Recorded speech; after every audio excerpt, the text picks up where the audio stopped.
This is the Unique Scotland podcast with exclusive ScottishVisits.co.uk. Hello, this is John Harbour, and welcome to Unique Scotland, the go-to podcast on all things Scottish. And I'm delighted to have you with me for this first episode of my podcast on Scottish clans. My last podcast was a bit of an extra, covering the Scottish traditions of Christmas and New Year, and I do hope that you enjoyed that. In this episode on the clans, we're diving into a topic that people ask me about all the time. It's sometimes in pubs, sometimes at Highland games, and occasionally by tourists who've just bought their first tartan scarf and want to know if they're now part of a clan. Well, today I'm talking about the Scottish clan system, where it came from, how it worked, why it mattered, and why it still tugs at the heartstrings today.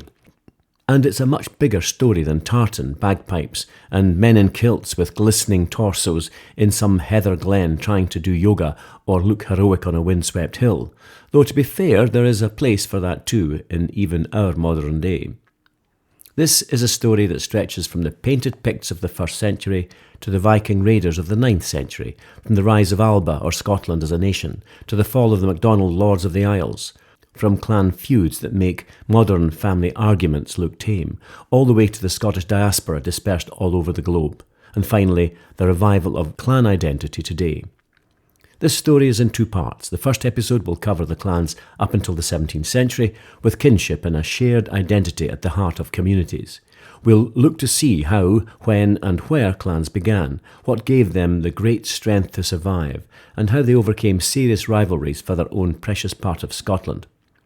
The second episode will look at the internecine warfare that turned clan against clan, with religious and political upheaval leading to the eventual decline of the clan system that rocked Scotland and in particular the Highlands to the core, and where the clans sit today in the 21st century. Well, to see some photographs of a Scotland's clan map and some of the heraldry surrounding the more well-known clans, then visit my website www.exclusivescottishvisits.co.uk. And you can also link to my other social media channels through my website onto Instagram, Facebook and LinkedIn.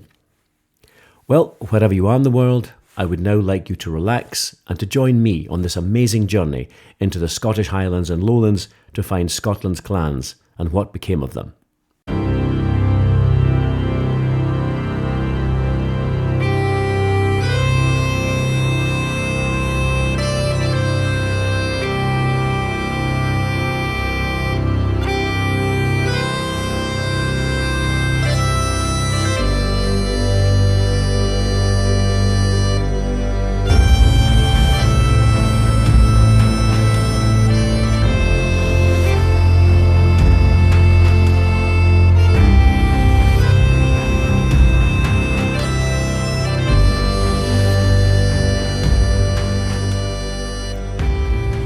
To understand the clans, we have to go back, way back, to a time before Scotland even existed. And I don't mean before the Union or before the Stuart Kings. I mean before the idea of Scotland itself. Try to imagine in the north of Britain around, say, the 1st to the 8th century. No tartan, no kilts, no bagpipes, at least not the ones we recognise now, and certainly no clans as we'd recognise them today. Instead, we had the Picts. Now, the Picts are one of those groups that everyone's heard of, but nobody can quite pin down. They're like the historical equivalent of that mysterious cousin who shows up at weddings, but no one's quite sure who they are or knows what they do for a living. They're just there and slowly get absorbed into the hubbub of the occasion and then are just forgotten about. It was actually the Romans in the 1st century who first used the name Picti, which simply means the painted ones. And just to make clear, the Romans conquered the southern part of Britain, what we now know as England, but faced real difficulties against the northern tribes, who they described as Picts. Now, whether those painted warriors had tattoos or body paint, or just a fondness for dramatic war makeup, we're not entirely sure, but we do know that the Picts carved symbols into stone, lived in tight-knit communities, and had a political system based on small kingdoms ruled by local kings. They live mostly on the fertile east coast and could almost be likened to the indigenous tribes of North America. And then to the west coast, across the mountains and the sea, you had the Gaels of Dál Riata, who crossed the narrow sea channel from Northern Ireland and settled on the west coast. These were seafarers, poets, warriors, the kind of people who could row across the North Channel in a wooden boat, fight a battle, compose a poem about it, and still be home in time for supper. And they brought with them the Gaelic language and a rich oral tradition. But these groups on the east and west coasts did not live in isolation, and for centuries the Picts and Gaels traded, fought, intermarried, and occasionally annoyed each other, as neighbours usually do, and their cultures slowly blended, especially under pressure from a new and very unwelcome arrival in the late 8th and early 9th centuries. Enter the Vikings. In 795 AD, Scandinavian or Norse longships appeared off the coast of Iona. And if you've ever been to the tiny island of Iona, a place I love to visit, it's peaceful, spiritual, serene, almost heavenly, so you'll understand why marauding Vikings must have felt like a thunderbolt. The monastery founded by St. Columba was a centre of learning, art and spirituality. It was the kind of place where monks spent their days illuminating manuscripts, praying, and probably trying to keep the sheep from eating the vegetable garden. But the day the Vikings arrived, the raid was brutal. And in another raid in 806, 68 monks were massacred at what we now call Martyrs Bay. Survivors fled to Ireland, founding the Abbey of Kells, now home to the famous Book of Kells manuscript. Now, I was at Martyrs Bay in the summer of last year and led a pilgrimage down to the bay with its white sandy beach and comforting seclusion. And I have to say, for me it was a hard thing to imagine in this sublime place the devastation wrought by Viking warriors on those innocent and unsuspecting holy men all those years ago. And yet Iona didn't disappear. A handful of monks stayed, they rebuilt, they endured. That resilience, that stubborn refusal to vanish, is something you'll see again and again in Scottish history. But the Vikings didn't just bring destruction. They brought change, they settled, they intermarried, they blended with the Gaels, and out of that fusion and confusion came some of the great Norse Gaelic clans today. They're the MacLeods, the MacDonalds, and others whose names still echo across the Western Isles. But before I get ahead of myself, let's get back to the beginning of the clans. And now that I've introduced the Romans, the Picts, the Gaels, and the Viking Norsemen, actually the Vikings tended to be the rapers and pillagers, whereas Norsemen, they were Vikings who had actually settled in the place after he'd ravaged it, just to make that clear. Anyway, all these groups were vying for position, and it's from this early start that clans started to emerge. I suppose we can dispense with the Romans who disappeared from Scotland and Great Britain in the 4th century as Rome collapsed. The Gaels in the west were well established and would have traded with the Pictish tribes in the east, but when the Vikings arrived in the 9th century, the Gaels moved east into the territory of the Picts, and it's around this time that the Picts and Gaels united under a single king, Kenneth MacAlpine. The old legends says he invited the Pictish nobles to a feast and murdered them, seizing their kingdom in a single stroke. It's a dramatic story, but history is rarely so theatrical. The truth's more subtle. The Picts and Gaels had been merging for generations, and Kenneth's rise was the culmination of that long process. Indeed, it's believed that he married a Pictish princess. Kenneth MacAlpine also moved the royal centre from Danad near Loch Gilphead in the west to Fort Teviot near Perth in the east, and he brought some of the sacred relics of St. Columba from Iona to Dunkeld to protect them from Viking raids. He established a dynasty that would rule for centuries, and he gave the new kingdom a name, Alba, A-L-B-A, Alba. Alba wasn't Scotland as we know it.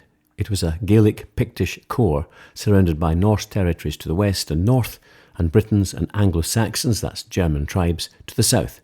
But it was the seed from which Scotland would grow. As Alba expanded, absorbing the southern territories around Edinburgh, Gaelic culture became dominant. The Pictish language faded, Gaelic law and kinship structures shaped society, and in the Highlands and Islands where royal authority was distant and Norsemen held sway, and the land demanded cooperation, the foundations of the clan system took root. The story of the Scottish clans begins long before the word clan ever appeared in a charter, a poem, or a heraldic register. It begins in a landscape shaped by ice and wind, where jagged mountains rose to lofty peaks and glens carved deep, shadowed paths towards the sea. It begins in a land where people lived close to the soil, close to their kin, and close to the stories that explained who they were. So with the fusion of the Gaels and the Picts on the mainland of Alba, the Scandinavian Norsemen controlled the western and northern Isles. And if you've ever walked through Stornoway and Lewis in the Outer Hebrides, or Uig or Slate on the Isle of Skye, or visited the Orkney or Shetland Islands, then you will have experienced the Norse influence in the place names. And it's an amazing mix of Gaelic and Norse. For example, on Skye, there are townships, and as you travel through them, you can see the signposts with the names. And some examples are Obnan Ron, which is Gaelic for the Bay of the Seals. The next sign is Stenskol, which is Norse for the Stone Slope. The next one's Norse again, and it's Brughaig for Castle Bay. And then Glashfin, Gaelic for the Green Pennyland. Fascinating. And also, if you've ever looked at a Burlin, the sleek Highland galley, you've seen the descendant of a Viking longship. And if you've ever met a MacLeod, a Macaulay, a Gunn or a MacDonald, you've met someone whose ancestors likely carried both Gaelic and Norse blood. Now, the Norse Gaelic culture was a fusion of the two worlds, the seafaring pragmatism of the Vikings and the poetic kin-based traditions of the Gaels.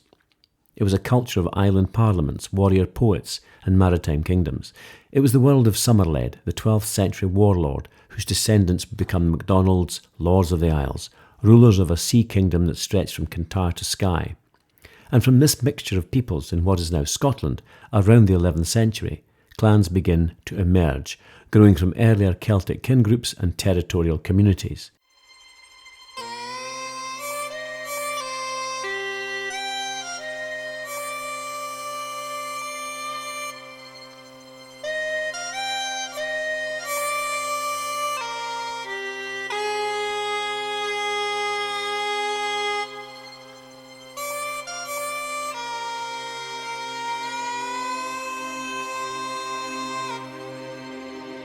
They were tied to specific regions, for example, Argyll for the MacGregors, the Borders for the Armstrongs, the Highlands for the Campbells, the Mackays in the far north. And chiefs acted as heads of these communities, controlling legal matters, marriages, and the protection of the clan's heritage and territory. The word clan with one N comes from the Gaelic clan with two N's, meaning children or kindred. But contrary to the romantic image, not everyone in a clan was related by blood. Many clanspeople adopted the chief's surname in the 16th and 17th centuries to show solidarity or to gain protection. Others were tenants who supplied labour to the chief's family. The idea that all members descended from a single ancestor is a later myth, shaped by the Gaelic meaning of clan and reinforced by 18th century Romanticism. The rugged Highland landscape reinforced the structure, limited arable land, and harsh conditions made communal living essential. Kinship bonds were strengthened by necessity, and loyalty to the chief became a matter of survival. This is where the clan system truly begins. Not with tartan, not with castles, not with romantic paintings of Highland warriors, but with the people living in a difficult land, bound together by kinship, loyalty, and the need for mutual protection. The emergence of the clan system was not a single moment in time, but a gradual unfolding, a slow knitting together of kin or family groups, territorial loyalties, and shared identities. By the 12th and 13th centuries, the Highlands and Islands had become a mosaic of communities bound by ancestry, obligation, and the land itself. The rugged geography shaped everything. Narrow glens or narrow valleys, isolated straths which were wide valleys, and island chains separated by unpredictable seas. And in such a landscape, people depended on one another in ways that were both practical and deeply emotional. The clan was at its heart a family, but not in the narrow sense we use today. It was a family of the land, of shared labour, of mutual protection. It was a community that understood itself through stories, genealogy, and the authority of a chief whose legitimacy rested not on royal charters, but on the respect of his people. When I first walked through Glen Lyon, at some 34 miles the longest and loveliest glen in Scotland, I felt something of that ancient intimacy. The glen's narrow, winding, and enclosed by steep hills that seemed to lean inward, as if guarding the secrets of the people who lived there for centuries. And it's easy to imagine how a community could grow close in such a place, and how kinship could become the glue that held them together, and how intruders would be viewed with suspicion and dealt with most harshly if they endangered the balance within the local kin group. The chief was the centre of this world. He was the protector, the judge, the war leader, and the symbol of the clan's identity. His authority was, however, not absolute. It depended on his ability to lead wisely, to settle disputes fairly, and to provide for his people.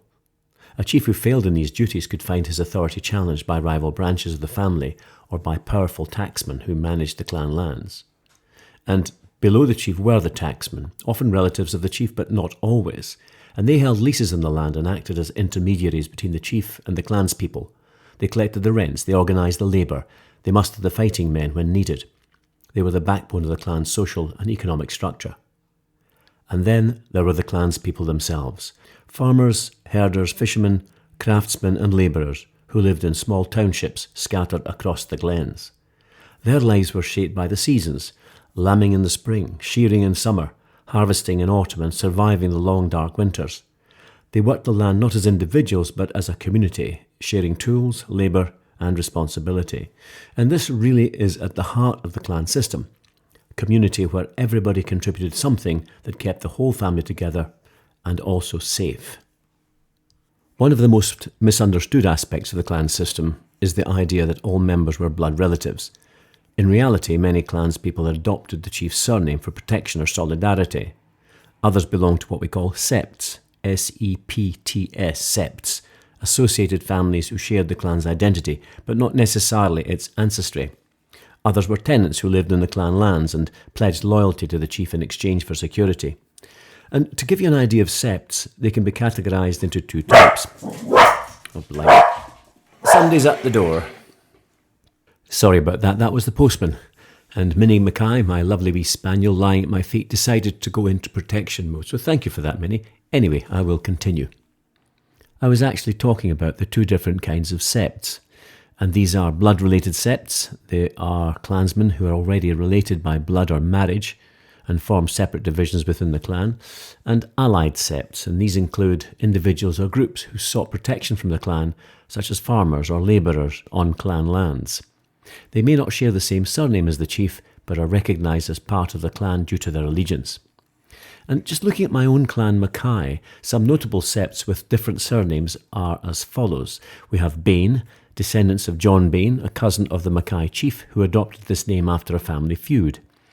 The name Kay, K-A-Y, an anglicised form of Mackay, used by those who emigrated to English-speaking areas. Macaw, variants of Mackay, reflecting regional dialects and spelling preferences. Scobie, a surname associated with Clan Mackay through landholding and marriage, forming the Mackay-Scobie branch in the 18th century. And I have a colleague, Jim Scobie, and I didn't realise we were related Jims, so welcome to the clan. The name Ray, R-E-A-Y, a territorial name from the parish of Ray in Caithness, also used as a courtesy title by the Mackay chiefs. For example, my present clan chief is the Lord Ray, Aeneas Simon Mackay. So in effect, the connection of these septs to Clan Mackay reflects the clan's historical significance and the diverse backgrounds of its members. This fluidity is part of what made the clan system so resilient. It was not a rigid hierarchy, but a living, breathing community that adapted to changing circumstances. It absorbed newcomers, forged alliances, and survived through cooperation or warfare, depending upon circumstances. By the late medieval period, the 14th to 16th centuries, the clan system had become a defining feature of Highland society. Each clan had its own territory, its own traditions, its own stories. Some clans were small, controlling only perhaps a single glen or an island. Others were vast, with branches spreading across multiple regions. The MacDonalds, which were descendants of the Norseman Somerled, were among the most powerful. Their influence stretched from the island of Islay, which you may recognise today for fabulous whisky such as Lafroig or Bruichladdich, to the island of Skye. And the MacDonald fleets of Burlins, or powerful longboats, dominated the western seaways. They were the Lords of the Isles, rulers of a maritime kingdom that rivalled the Scottish crown in wealth and power. The MacLeods held the island of Skye in the Inner Hebrides and Harris in the Outer Hebrides. The MacLeod stronghold at Dunvegan Castle overlooking the sea is still the seat of MacLeod clan chief. Their traditions blended Norse and Gaelic elements, reflecting their origins in the Norse-Gaelic world of the Hebrides. The Mackays guarded the far north, their territory stretching across Strathnaver and into Sutherland. They were fierce defenders of their land, often clashing with neighbouring clans over grazing rights and boundaries. The Campbells, based in Argyll, rose to prominence through political skill and royal favour. They were masters of diplomacy, forging alliances with the crown and expanding their influence through strategic marriages and land acquisitions. For example, John George Edward Henry Douglas Sutherland Campbell, the 9th Duke of Argyll, he was actually the British Governor-General of Canada from 1878 to 1883, and he married Princess Louise, the 4th daughter of Queen Victoria. So in effect, each clan had its own identity, shaped by geography, history, and the character of its leaders. Now, interclan rivalries were numerous and often bloody affairs. The feud between the MacLeods and the MacDonalds of Skye is one of the most infamous in Highland history. It was a conflict that spanned generations, fueled by disputes over land, honour and power. And the stories of their clashes, for example, the Cave Massacre on Egg, the burning of Trumpin Church on Skye, which I've actually referred to in my previous podcast on Skye, resulted finally in the atrocious Battle of Coire na Creiche, fought in 1601 on the island of Skye, just south of Sligogan and overlooked by the Black Cuillin Mountains, and not far from the Fairy Pools. And this marked the culmination of a long-standing feud between the MacLeod and MacDonald clans, resulting in a decisive victory for the MacDonalds. It was the last significant clan battle on the Isle of Skye, and this conflict was the result of a protracted feud between the MacLeods of Dunvegan and the MacDonalds of Slate, which had seen intermittent hostilities over the years. The feud intensified after a failed hand-fast marriage between Donald Gorm More MacDonald and Margaret MacLeod, the MacLeod clan chief's sister, which ended in insult for the MacLeods and immediate retaliation. I'll go into a little more detail about hand-fast marriage and why it resulted in such a bloody battle. Hand-fast arranged marriages mean that a man and woman live together as husband and wife for up to a year and a day, and if during that period the woman bore a male child to be heir, then marriage would result, and if not, then both parties returned to their respective families. Well, it appears that at the end of the first year of marriage, Margaret MacLeod did not bear Donald Gorm MacDonald a child, either male or female. It also appears that she had lost the sight of one eye during the year of her marriage, so Donald MacDonald decided to give her back rather than continue the marriage, and when he sent her back to her brother at Dunvegan Castle, he is supposed to have tied her facing backwards onto a one-eyed horse led by a one-eyed servant and followed by a one-eyed mongrel dog, and this incensed Rory MacLeod, who declared war on the MacDonalds once more. Now, the Battle of Coire na Creiche itself was characterised by fierce fighting with much bloodshed and many losses on both sides. And it was so bloody that the aftermath of the battle saw a temporary cessation of hostilities as authorities intervened to arrange for the release of captured warriors, leading eventually to a peace. And this peace was celebrated at Dunvegan Castle that allegedly lasted 3 weeks. In other words, the clan certainly knew how to fight, but they also knew how to party. And this battle remains a poignant reminder of the turbulent history of clan rivalries in Scotland, and is often referenced in discussions about Scottish heritage and culture. But the clans weren't always fighting. They also formed alliances, intermarried, fostered children with one another, and supported each other in times of need. The clan world was a web of relationships, complex, shifting, and deeply human.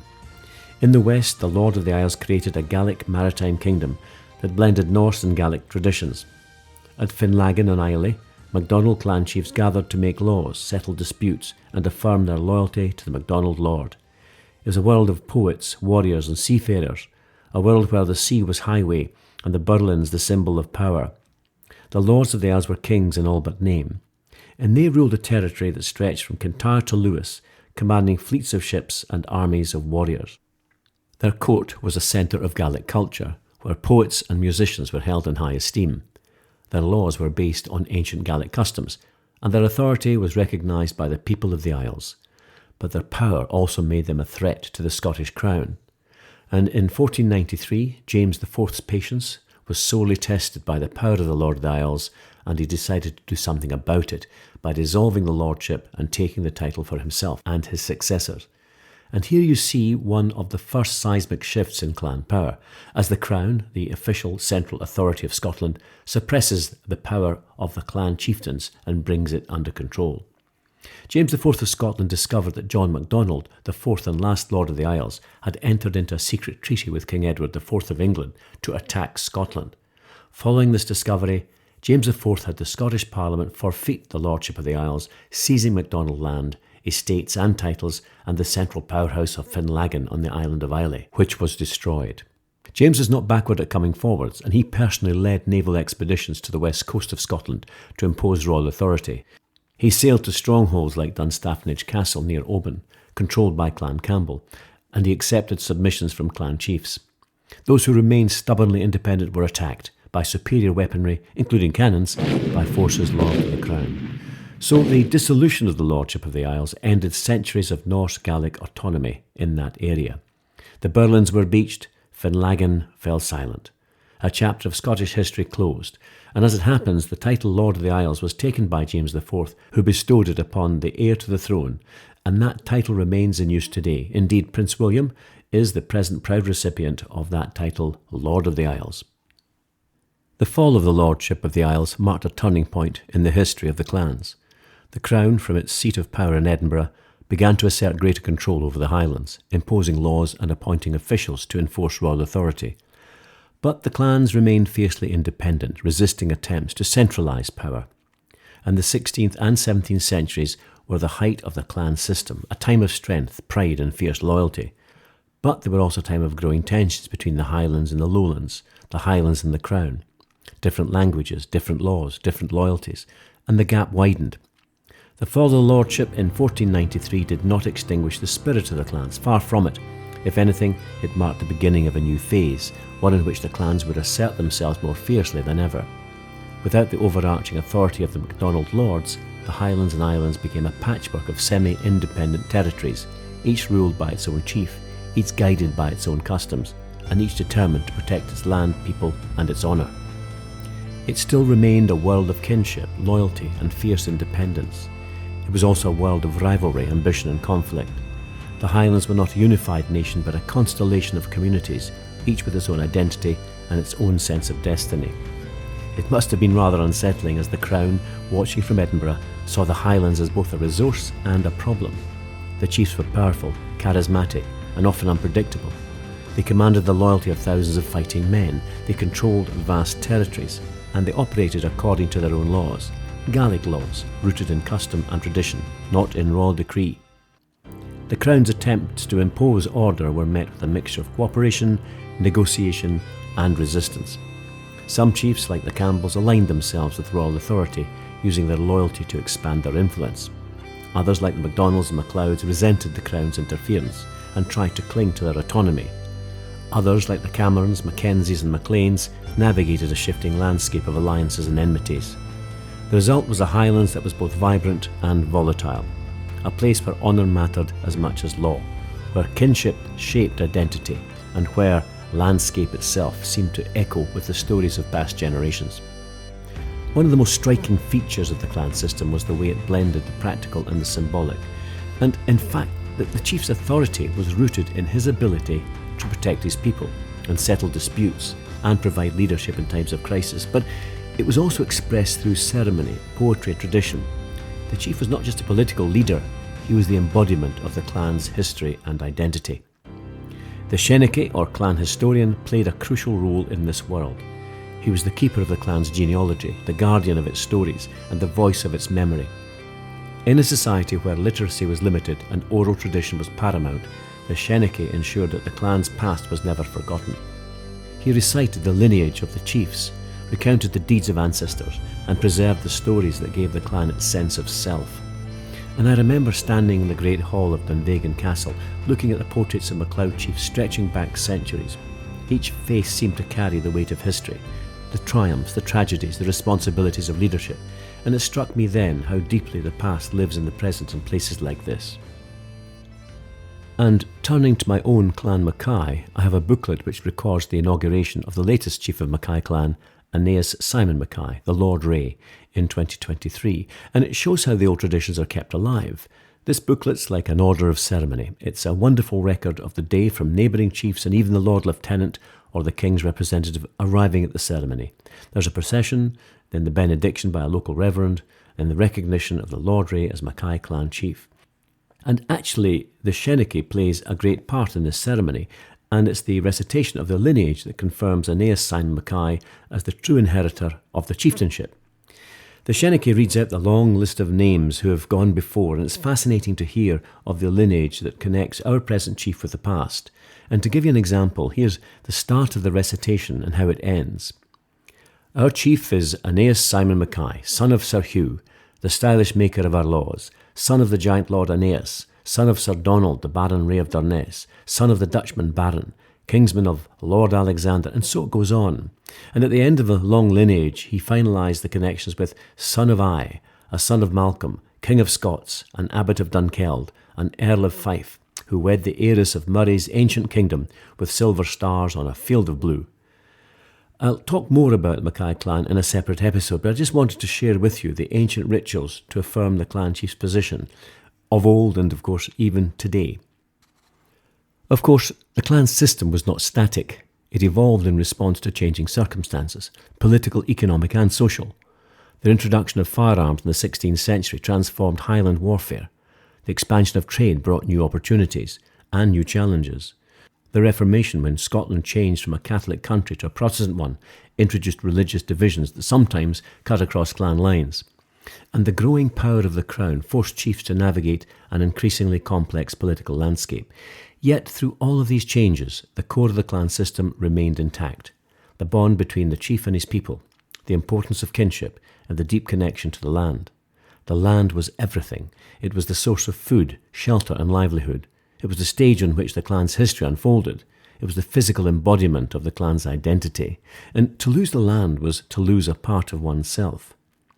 This connection to the land was expressed through the concept of duchas, the idea that the land belonged not to the chief alone, but to the entire clan. The chief held the land in trust for his people, and his authority depended on his ability to protect and manage it wisely. This was a fundamentally different understanding of land ownership from the feudal system that dominated the lowlands and the rest of Europe. But duchas also created tensions. As the crown sought to impose feudal law in the Highlands, chiefs found themselves caught between the two worlds, the traditional Gaelic world of communal landholding and the emerging legal framework of individual ownership. Some chiefs embraced the new system, seeing it as a way to consolidate their power. Others resisted, fearing that it would undermine the foundations of the clan. And these tensions would eventually play a crucial role in the decline of the clan system, but in the 16th and 17th centuries, the clans were still strong, still proud, and still deeply rooted in their traditions. This was also the era of great feuds, conflicts that could last for generations, fueled by disputes over land, honour and power. The feud between the MacLeods and MacDonalds is just perhaps the most famous, but it was far from unique. There were feuds between the Campbells and MacGregors, the Camerons and Mackintoshes, the Mackays and the Sutherlands. All had their rivalries, their battles, their stories of vengeance and reconciliation.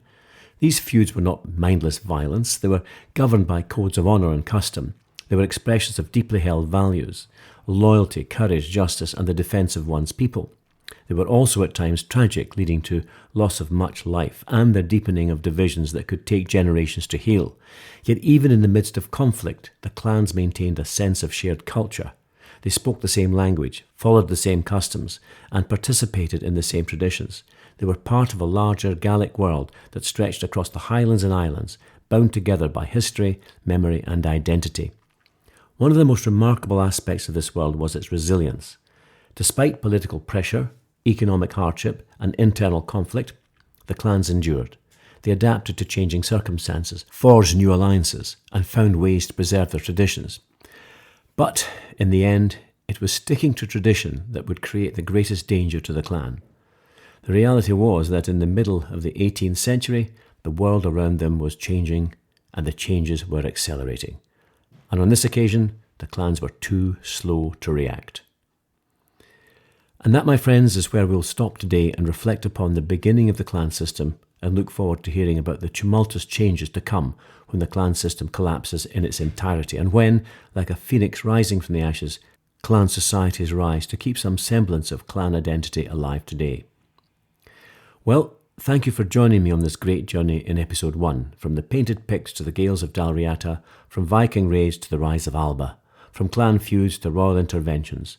The Scottish clan system isn't just history, it's identity, it's belonging. It's the story of a people who endured, adapted and maintained their culture across the centuries. In episode 2, we'll continue with the clans and how they were drawn into the religious and political wars, and how those wars played out, and the final hand-to-hand battle on British soil which spelled the end of the clan system that existed. We'll also take a look at what is left today, clan societies that exist, amazingly not just in Scotland, but all over the world, and I look forward to sharing that with you. And if you've enjoyed this episode, share it with someone who loves Scotland, or someone who's walked its hills without knowing the stories beneath their feet. I know it will touch someone somewhere, and I feel privileged to have brought this story to so many of you around the world. Well, as always, I've thoroughly enjoyed bringing a part of Scottish history to you. I always welcome feedback, so if you wish to comment on any of the areas we've covered today, or if you wish me to cover any other aspect of Scottish life, then please get in touch through the contact page of my website, or send an email to john@exclusivescottishvisits.co.uk. I'm also very pleased I've heard from many of you who've listened to the podcast, and it's always great to meet some of you personally. I'd like to mention Ben Laslett, who listens and has travelled around Scotland and Northumberland over the last few years. Thank you, Ben, and delighted to hear that you are a follower of the travails of Bonnie Prince Charlie, another subject for a podcast in the future. Also, thank you very much to neighbours Alex Borthwick and his wife Catherine. Alex is an avid listener, and it was great to take you both around Edinburgh Castle recently with Pam. Keep your messages of support coming, and don't forget, if you do intend visiting Scotland and want the best experience with a professionally qualified guide, then get in touch to discuss the possibility of a tour with me. I go anywhere in Scotland and feel I know it like the back of my hand. Whether it's tourist spots, Scottish history, family connections, whisky, golf, I could go on, but soaking up this wonderful country from the back of a luxury Mercedes, taking you where you want to go, when you want to go, will be a lifetime gift to yourself, your family and your friends. And if you don't want a formal guide, then perhaps one of my bespoke itineraries may help you plan a more spectacular holiday.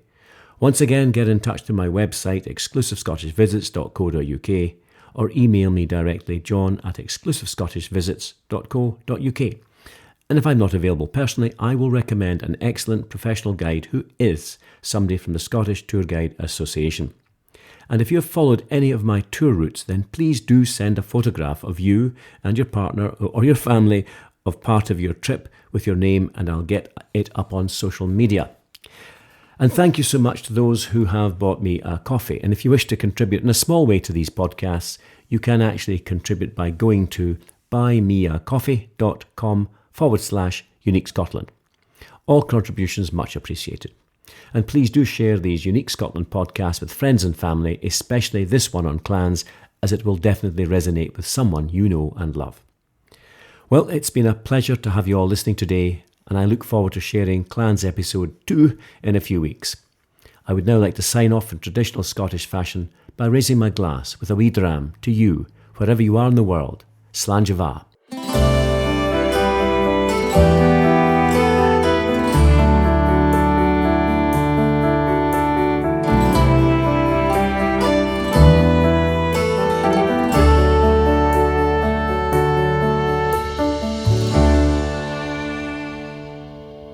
You've been listening to the Unique Scotland podcast with exclusivescottishvisits.co.uk. To receive all our episodes automatically, please subscribe now.